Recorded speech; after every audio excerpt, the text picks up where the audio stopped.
British వాళ్ళు అడుగుపెట్టినటువంటి ప్రతి చోట ఏ ఏ దేశమైనా కానివ్వండి 400 సంవత్సరాలకు తక్కువ పరిపాలించాల. ఒప్పుకుంటారా?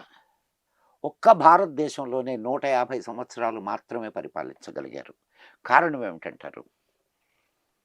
మనం అంత త్వరగా మేల్కొన్నామని. ఇక్కడున్నటువంటి సిస్టమ్, ఇక్కడున్న విద్య నీకేం నేర్పిస్తుందా అంటే సెల్ఫ్ సస్టెనెన్స్ నేర్పిస్తుంది. స్వాభిమానాన్ని ఇస్తుంది నీకు. అండ్ ఇప్పుడు మీకు ఇక్కడ ఉన్నటువంటి సోషల్ సిస్టమ్ చూడండి ఒకసారి. సోషల్ సిస్టమ్ ఆలోచించండి. ఆనాడున్న సోషల్ సిస్టమ్. ఏ ఊరికి ఆ ఊరు సెల్ఫ్ సఫిషియెంట్. అవునా కదా? ప్రతి ఒక్కళ్ళకి వృత్తులు ఉండేవి. వృత్తుల మీద ఆధారపడేవాళ్ళు, వాళ్ళ జీవనం సాగించుకునేవాళ్ళు. అవునా? వాడికి ఇంకొకటి దగ్గరికి వెళ్ళి బానిసగా బతకమంటే బతకగలడా? అవునా కదా? వాడికి స్వాభిమానం ఉంటుందిగా. ఆ స్వాభిమానంతో తిరుగుబాటు మొదలైంది. గాంధీ అహింస వల్ల రాలేదు ఈ దేశానికి స్వాతంత్రం. గాంధీ వల్ల స్వరాజ్యం రాలేదని అంటారా మీరు? ఖచ్చితంగా రాలేదు. ఆయన ఇప్పుడు ఆయన భాగస్వామ్యం లేదనను. అంతా ఆయనే కాదు అంటారు. వాళ్ళు చేసినటువంటి త్యాగాలు పనులు ఉన్నాయి, నేను కాదన్ను. కానీ దానివల్లనే స్వాతంత్రం వచ్చింది అంటే మాత్రం నేను చెప్పడం కాదు, ఇంగ్లీష్ వాళ్ళే ఒప్పుకోవడం లేదు. సార్ ఇప్పుడు మీరు చెప్పారు అంటే మన విద్యను, మన సంప్రదాయ విద్యను మనం సరిగ్గా అర్థం చేసుకోలేకపోవడం కూడా ఒక దురవస్థకు కారణమని మనం అంటున్నాం. ఇప్పుడు వేద విద్య ఉంది సార్. ఇప్పట్లోన అంటే ఇప్పుడు అణ్వాస్త్రాలు కావచ్చు, అణ్వాయుధాలు కావచ్చు, ఇవన్నీ కూడా వేదాల్లో ఉన్నాయి అంటే మనకు అందరూ అన్ని వేదంలో ఉన్న యశాన్ని మీరు చెప్తే సరిపోతుందా అని అంటున్నారు. ఇది అదే కన్యాశుల్కంలో డైలాగ్ వేదంలో ఉన్నాయి అని అగ్నిహోత్రావధానం అంటే దాన్ని ఒక వ్యంగ్యంగా చూపించారు. సార్ ఇప్పుడు మీరు చెప్పండి, ఈ న్యూక్లియర్ బాంబ్స్ కానీ, ఈ న్యూక్లియర్ వెపన్స్ సిస్టమ్ కానీ మనకు పూర్వీకులే దీన్ని వేదాల్లోనే నిక్షిప్తం చేశారా, కనిపెట్టినట్టుగా రాసి ఉన్నారా? ఈ రహస్యం ఏంటి అసలు? సార్ నేను మీకు మనకు అస్త్రాలు శస్త్రాలు అని 2 రకాలు సార్. అస్త్రము అంటే మీకు దానికి మంత్రయుక్తంగా దాన్ని ప్రయోగించబడేది. మంత్రము అంటే ఏంటి? ఇప్పుడు సిస్టమ్స్ మనం ఫస్ట్ అర్థం చేసుకోవాలి సార్. మీరు రామాయణంలో కానీ ఇది between Ravana and Rama war and లేదు మహాభారతంలో మహాభారత యుద్ధం 18 రోజులు జరిగింది కదా, దాంట్లో ప్రయోగించబడినటువంటి ఆయుధాలు కానివ్వండి, ఇవన్నిటిని మీరు కానీ జాగ్రత్తగా పరిశీలిస్తే ఈనాటి అణ్వాయుధాల దీనికి ఏ విధంగానూ తక్కువ కాదు. కానీ దాన్ని మీరు యాక్సెప్ట్ చేయడంలా నంబర్ 1 ఏది అది. దాన్ని ఇప్పుడు చరిత్రని మీరు పురాణంగా మార్చుకున్నారు. బాగా అర్థం చేసుకోండి. చరిత్రని మీరు పురాణంగా మార్చుకున్నారు. చరిత్రని చరిత్రగా చూసిన రోజు మీకు ఇవన్నీ అర్థమవుతాయి.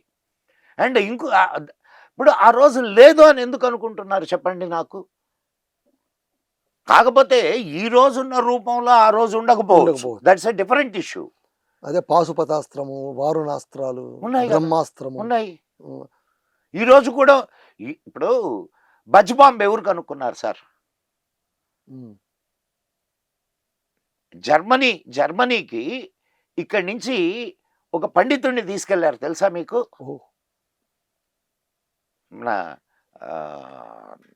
హిట్లర్ వేదాల మీద పరిశోధన చేయడానికి, వేదాల నుంచి పరిశోధన చేసి అతను కనుక్కున్నటువంటి విషయం ఏంటంటే బజ్ బాంబ్, మొట్టమొదటి బాంబు. దాన్ని బజ్ బాంబ్ అంటారు. సెకండ్ వరల్డ్ వార్లో వాడారు దాన్ని. సో అది వేదాధ్యయనం ద్వారా వచ్చినటువంటి ఒక తుది రూపం. అద్భుతం కదా సార్. మరి నీ దాంట్లో లేవని ఎట్ట చెప్తారు మీరు? ఇషా అని ఎట్టంటారు? ఉన్నా ఇషా. నువ్వు పరిశోధన చేయకుండా ఒకటి మధు గారు, ఇప్పుడు మీరు ఒక దాన్ని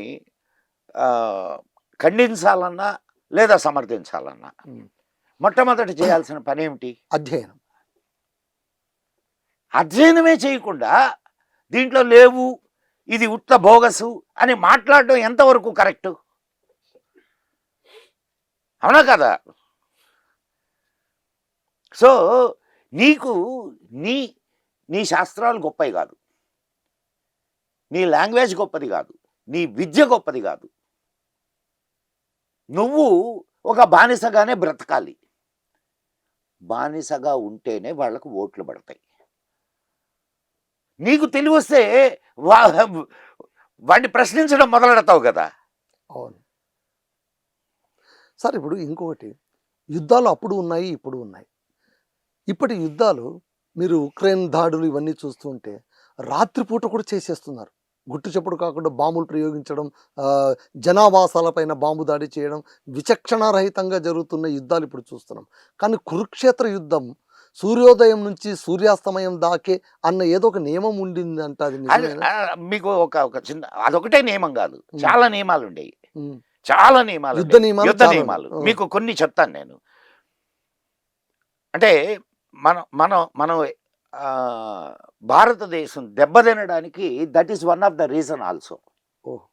ఇది ఇతర ఇతర దేశీయుల ఆ, చేతుల్లో ఓడిపోవడానికి కొన్ని కొన్ని ఓటములకు కారణం ఇది కూడా యుద్ధ నియమాలు. యుద్ధ నియమాలు. ఓహ్. ఏంటి మన యుద్ధ నియమాలు ఏంటి? నంబర్ 1, మీరు అన్నట్టు ఉదయం ఎన్ని గంటలకు స్టార్ట్ అయితే సాయంత్రం సూర్యాస్తమయానికి పూర్తి అయిపోవాలి. అండ్ గాయపడ్డవాడితో నువ్వు యుద్ధం చేయకూడదు, అండ్ వెనక నుంచి యుద్ధం చేయకూడదు, ముఖాముఖి పోరాడుకోవాల్సిందే తప్ప. అండ్ సైన్యం, మీరు సైన్యం వెళుతూ ఉంటే ఏదైనా ఇప్పుడు ఒక మార్గం ద్వారా వెళ్తుంది కదా, ఆ అవును. మార్గంలో గ్రామాలు గేమాలు తగులుతాయి. ఉమ్. గ్రామాలను టచ్ చేయకూడదు. అవుట్ సైడ్ నుంచి వెళ్ళిపోవాలి. ఆహా, అంటే గ్రామం లోపల నుంచి వెళ్ళొచ్చు, ఉమ్. బట్ అక్కడ ఎవరిని టచ్ టచ్ చేయకూడదు. చేయకూడదు. అక్కడ ఉండే జనావాసాలను ముట్టరాదు. ముట్టరాదు. ఇన్ని నియమాలు ఉండేవి. ఎప్పుడైతే దోపిడీ దొంగలు భారతదేశంలోకి చొరబడ్డారో, నేను దోపిడీ దొంగలు అని అంటున్నా, వాళ్ళు దోచుకోవడానికి వచ్చినటువంటి వాళ్ళు, వాళ్ళని దోపిడీ దొంగలు అనుక మనం ఇంకేమంటాం? ఏదో మన కల్చర్ నేర్పించడానికి వచ్చారా? ఇప్పటికి చాలా మంది అదే భ్రమలో ఉన్నారు. బ్రిటిష్ వాళ్ళ వల్ల మనకు కల్చర్ తెలిసింది, ఇప్పుడు మనం సార్, నేను ప్రపంచానికి మీకు లింక్ అయ్యాము. మీకు ఒక మంచి కథ చెప్పడానికి ప్రయత్నం చెప్పండి, చెప్పండి చేస్తాను.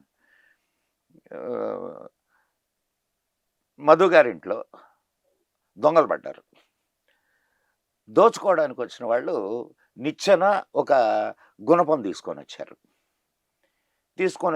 దోచుకొని వెళ్ళిపోయారు. వెళ్ళిపోయిన తర్వాత మధు గారు వెళ్ళి పోలీసులకి కంప్లైంట్ చేశారు.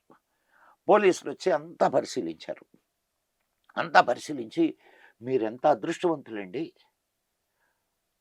వాళ్ళు వాళ్ళ గుణపము వాళ్ళ నిచ్చెన ఇక్కడే వదిలేసి వెళ్ళారు.